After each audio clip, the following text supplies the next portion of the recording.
Okay, I need you to picture something with me. It's Tuesday, May 6th, 2025, the Oval Office. Two men sitting across from each other in those formal chairs they always use for photo ops. The ones positioned at careful angles so the cameras can catch everything. On one side, Donald Trump, 47th President of the United States, leaning back with that familiar posture of assumed dominance. On the other side, Mark Carney, barely a week into his job as Canada's Prime Minister, sitting forward, hands clasped, jaw set. And in that room, at that moment, the entire future of the world's longest undefended border, the largest trading relationship on planet Earth, hung in a balance so precarious that diplomats across two continents were holding their breath. Because here's what most people don't understand about what happened in that meeting.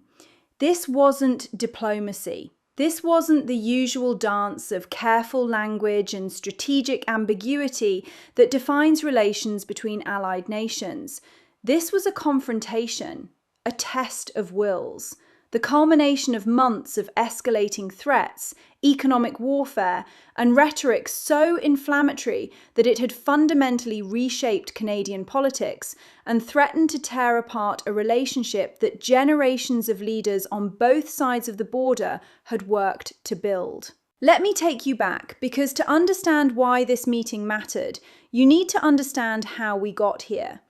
And it starts with something that, at first, sounded too absurd to take seriously. December 2024. Donald Trump, freshly elected for his second term but not yet inaugurated, sits down with Justin Trudeau, then Canada's Prime Minister.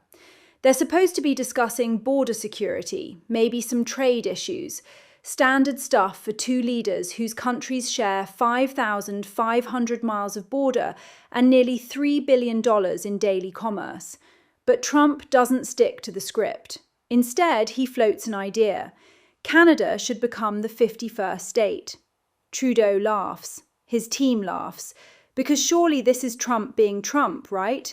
The provocateur, the showman, saying something outrageous to get attention, to dominate the news cycle, to throw everyone off balance before negotiations even begin. They've seen this before. They think they know how to handle it. Except Trump doesn't let it go.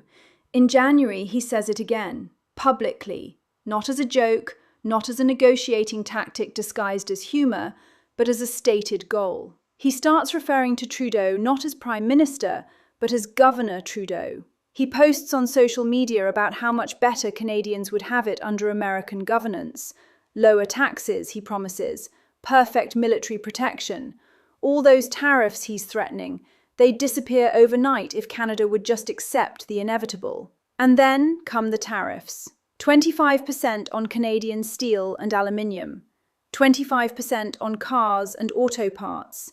10% on energy imports, though Canada supplies 63% of America's crude oil. The economic weapon deployed not gradually, not with careful calibration, but as a blunt instrument designed to inflict maximum pain on an economy that sends 76% of its exports to the United States. Think about what that means in practical terms. A Canadian factory that's been supplying parts to American manufacturers for decades suddenly faces a cost increase that makes their products uncompetitive. A dairy farmer in Wisconsin watches Canadian retaliatory tariffs make their exports prohibitively expensive. Workers on both sides of the border, people whose livelihoods depend on integrated supply chains where auto parts cross the border 7 or 8 times before final assembly, they're caught in the crossfire of a trade war nobody asked for. And Trump keeps talking about annexation. In February, during a call with Trudeau that was supposed to be about resolving the tariff situation, Trump reportedly tells the Canadian Prime Minister that he doesn't believe the treaty establishing the border between the two countries is even valid, that he wants to revise the boundary, that the line separating the United States from Canada is artificial, arbitrary, something that should never have been drawn in the first place. For Canadians, this isn't rhetoric anymore. This is an existential threat. public opinion polls start showing something that would have been unthinkable just months earlier. Canadian favourability toward the United States, which had held steady above 50% for decades, plummets to 33%. 63% of Canadians tell pollsters they're taking Trump's annexation threats seriously. More than half say they would defend their country from military invasion if it came to that. Travel to the United States drops 40%. Liquor stores across Canada pull American products from their shelves and put up signs saying, "Buy Canadian" instead. Hockey games in Toronto and Montreal erupt in boos when the American anthem plays. The longest undefended border in the world, a symbol of peaceful coexistence for generations, suddenly feels like a fault line. And then Trump does something that changes everything. He doesn't just maintain the pressure, he escalates. In March, after Ontario's Premier announces plans to put surcharges on electricity sold to American states, Trump threatens to double the steel and aluminium tariffs from 25% to 50%. He posts on Truth Social in all caps that Canada is one of the highest tariffing nations anywhere in the world. A claim that's demonstrably false, but gets repeated anyway. He connects the tariff threats directly to his annexation goal, writing that the only thing that makes sense is for Canada to become the cherished 51st state, that this would make all tariffs totally disappear. The American stock market, already jittery, sells off hard. The S&P 500 drops nearly 3% in a single day. Business leaders start asking uncomfortable questions about whether the president's trade war is going to tip the economy into recession. Republican senators, even ones who've supported Trump through 2 impeachments and countless controversies, begin quietly expressing concern about where this is headed. But in Canada, the political earthquake is already underway. Because Justin Trudeau, who's been Prime Minister for nearly a decade, is deeply unpopular. His approval ratings are in the basement. The Conservative Party, led by Pierre Poilievre, holds a commanding lead in the polls, 25 points ahead, the kind of margin that political scientists call insurmountable. An election looks like a foregone conclusion, a massacre waiting to happen. Except Trump's threats do something unexpected. They galvanise Canadian nationalism in a way that no domestic policy debate ever could.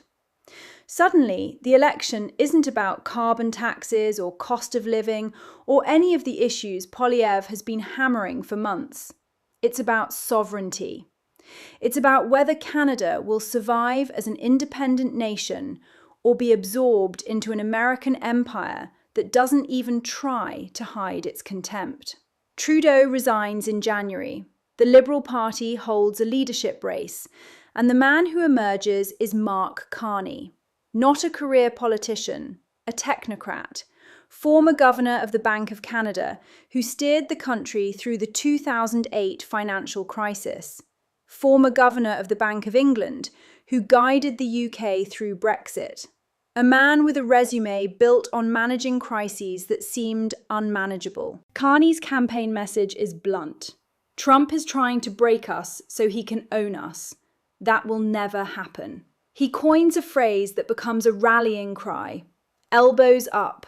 It's a hockey term. It means fight back. It means don't back down. It means Canada isn't going to be pushed around by its larger neighbour, alliance or no alliance. And it works. The 25-point Conservative lead evaporates. Within weeks of Carney taking over, the Liberals are neck and neck with the Conservatives. By election day, April 28, 2025, Carney pulls off what political observers are calling the most remarkable reversal in Canadian electoral history. The Liberals win. Not a landslide, not a majority government, but a victory powered almost entirely by anti-Trump sentiment, by a population that looked at what was happening and decided they needed a leader who could stand up to the bully next door. Which brings us back to that Oval Office meeting on May 6th. Carney arrives with a delegation. his foreign minister, his trade minister, his ambassador to the United States. Trump has Vice President Vance, Secretary of State Rubio, Commerce Secretary Lutnick. The meeting is scheduled for an hour. It runs more than 2 hours, including 75 minutes of one-on-one conversation between just Trump and Carney. No staff, no witnesses beyond interpreters. And when the doors finally open, when the press is allowed in for the photo op, the tension is visible. Trump is all smiles, talking about what a great meeting it was. No tension at all. But Carney's expression is harder to read. Polite, professional, but with an edge that anyone paying attention can see. The reporters ask the obvious question: does Trump still want Canada to become the 51st state? And Trump doesn't back down. He says yes. He says he's admired Canada for a long time, maybe coveted it. He says it takes two to tango, acknowledging that Canadians don't seem interested. But then he adds, time will tell. I've had many things that were not doable, and they ended up being doable. Carney's response is firm, measured but firm. As you know from real estate, there are some places that are never for sale. We're sitting in one right now. Having met with the owners of Canada over the course of the campaign, it's not for sale. Won't be for sale, ever. Trump tries a different angle. He says he likes Carney, that the meeting was terrific, that the relationship between the two countries will be strong. But when asked about lifting the tariffs, his answer is immediate and unequivocal. No. The tariffs stay until his demands are met. And what are those demands? He doesn't specify. Just that Canada needs to work with the United States, needs to integrate their economy. The subtext hangs heavy in the room. After the meeting, Carney holds a press conference at the Canadian Embassy. A reporter asks if he requested that Trump stop calling Canada the 51st state. Carney confirms he did. The reporter presses, "What did Trump say?" "I don't know," Carney responds. "He's the president. He's his own person." Then he adds, carefully, that there's a difference between a wish and a reality, that he's been very clear, publicly and privately and in the Oval Office, that Trump understands they're having a negotiation between sovereign nations, and that Canada will only accept a deal that's in Canada's best interest. It's diplomatic language, but the message underneath is crystal clear. Canada isn't bending. Canada isn't going to be intimidated into concessions by tariff threats or annexation rhetoric. And most importantly, Canada has options, other trading partners, other allies, other paths forward that don't require submitting to American dominance. Now here's what makes this moment so significant. This isn't how the United States and Canada are supposed to interact. These are not just neighbours. They're the world's largest bilateral trading relationship. Nearly $1 trillion in goods and services exchange every year. $3.6 billion crosses the border every single day. 34 American states count Canada as their #1 export destination. The economies are so integrated that half of all bilateral trade happens between related companies, subsidiaries of the same corporations operating on both sides of the border. This is the relationship that Trump is treating as expendable. The alliance he's willing to sacrifice in pursuit of what exactly? Territory? Resources, the ego satisfaction of expanding American borders. Political scientists and historians are struggling to find a parallel. When has a president of the United States openly pursued the annexation of a democratic ally? When has the threat of military force, even implied rather than stated, been used against a NATO member? Because make no mistake, Greenland might be the territory Trump mentions most often, but Canada is the prize. A country larger than the United States with 40 million people, the third largest proven oil reserves on the planet, massive reserves of fresh water, critical minerals essential for defense manufacturing, and strategic Arctic territory that's becoming increasingly valuable as climate change opens new shipping routes and resource extraction opportunities. The economic damage is already catastrophic. The Canadian Chamber of Commerce estimates that a sustained trade war could shrink Canada's GDP by 2.6%, and cost the average Canadian household $1,900 annually. For the United States, the impact would be smaller in percentage terms, 1.6% of GDP, but that's still $1,300 per American family. Jobs lost, supply chains disrupted, inflation driven higher by tariffs that function as a tax on consumers. And the political damage? That's harder to quantify, but potentially more lasting. Trust between nations isn't something you can rebuild with a press release and a handshake. When Carney says in his victory speech that Canada can no longer trust the United States, when he tells European leaders that the old relationship based on steadily increasing integration is over, those aren't just words. Those are policy statements. Those are the foundation for a strategic realignment that could reshape North American geopolitics for generations. Already, Carney is reaching out to France, to the United Kingdom, to the European Union, talking about deepening economic ties, about security cooperation that doesn't run through Washington. Canadian officials are having quiet conversations with Mexico, with Japan, with anyone who might provide an alternative to complete dependence on an American market that's proven itself unreliable. And within the United States, cracks are forming. Republican senators who've watched Trump tear up trade agreements and alienate allies are starting to ask uncomfortable questions. Business leaders who depend on Canadian supply chains are lobbying for tariff relief. State governors whose economies rely on cross-border commerce are pushing back against policies that hurt their constituents. But Trump isn't backing down. In the weeks after the Carney meeting, he continues the pressure campaign. New tariff threats, continued talk about the 51st state, demands that Canada drop its digital services tax, that it change its dairy policies, that it restructure trade agreements in ways that clearly favour American interests at Canadian expense. The USMCA, the trade deal Trump himself negotiated during his first term and praised as a triumph, is scheduled for review in July 2026. Trump has already said he plans to revise it, review it, or exit it. The stability that deal was supposed to provide, the predictable framework that allowed businesses on both sides of the border to plan and invest, that's gone. Replaced by uncertainty, by the ever-present threat that the rules will change on presidential whim. Think about what that means for ordinary people. The worker in Michigan whose job depends on parts that come from Ontario. The farmer in Saskatchewan whose livelihood requires access to American markets. The tech employee in Seattle whose company has offices in Vancouver. The family planning a summer vacation who now has to factor in new entry requirements, potential border delays, the general sense that maybe this year it's better to stay home. This is the human cost of treating alliances as transactions, of viewing international relationships through a purely zero-sum lens, where one country's gain must be another country's loss. The Canada-US relationship has never been that. It's been mutually beneficial, deeply integrated, a partnership that made both countries more prosperous and more secure than either could be alone. Trump's approach threatens to destroy that. Not because he has a coherent strategy for what comes after, but because he's applying real estate developer logic to international relations. Push hard, threaten to walk away, assume the other side needs you more than you need them.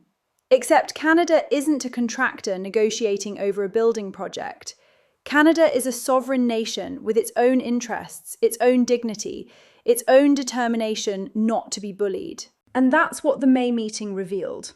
Carney isn't Trudeau. He's not going to laugh off the annexation talk. He's not going to hope that being reasonable and accommodating will somehow make Trump more reasonable in return.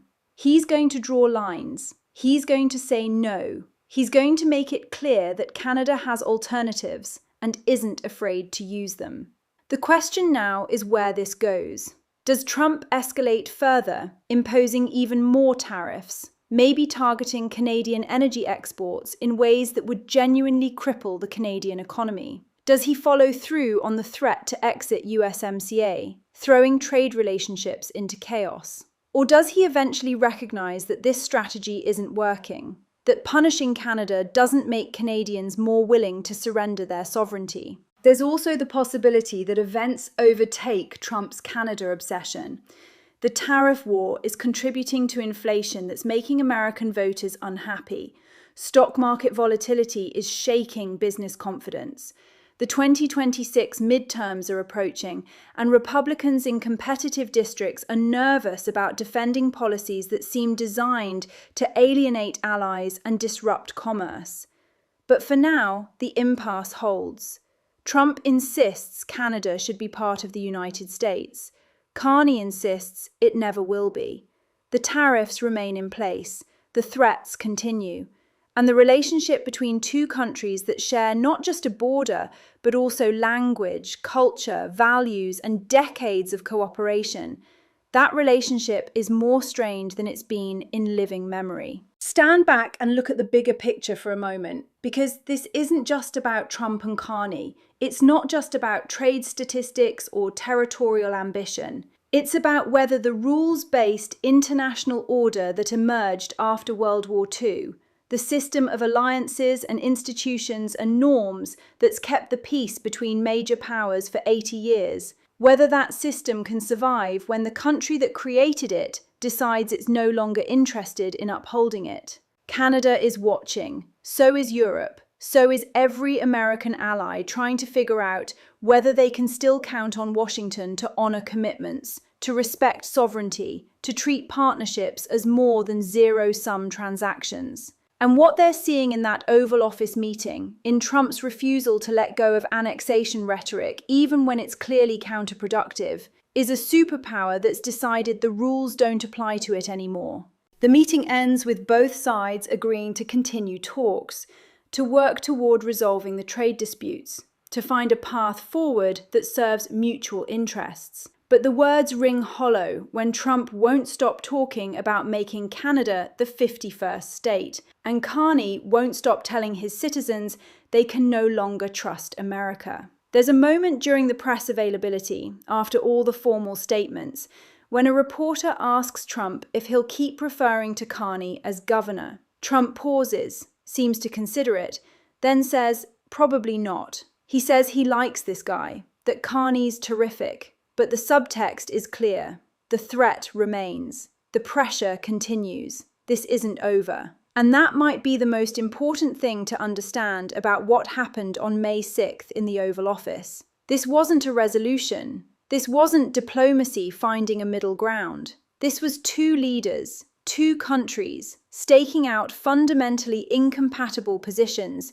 and daring the other to blink first. The world's longest undefended border. The relationship that's defined North American prosperity for generations, reduced to a test of wills between men who refuse to back down. One convinced that American power gives him the right to demand whatever he wants. The other determined to prove that sovereignty isn't something you negotiate away, no matter how much economic pressure gets applied. History is going to remember this meeting. The question is whether it'll be remembered as the moment when cooler heads prevailed and compromise became possible, or as the moment when the closest alliance in the Western Hemisphere fractured beyond repair. For now, all we can do is watch. Watch as Carney builds relationships with other countries, diversifying Canada's economic partnerships. Watch as Trump decides whether to escalate or de-escalate. Watch as businesses, workers, families on both sides of the border try to navigate uncertainty that shouldn't exist between nations that share so much. The meeting is over. The cameras have moved on. But the consequences of what happened in that Oval Office, of what Trump demanded, and what Carney refused, those consequences are just beginning to unfold. If this breakdown helped you understand what's really happening between the United States and Canada, not just the headlines, but the deeper forces at work, hit that like button and subscribe for more analysis like this. And let me know in the comments, do you think this relationship can be repaired, or are we watching the end of the closest alliance in modern history?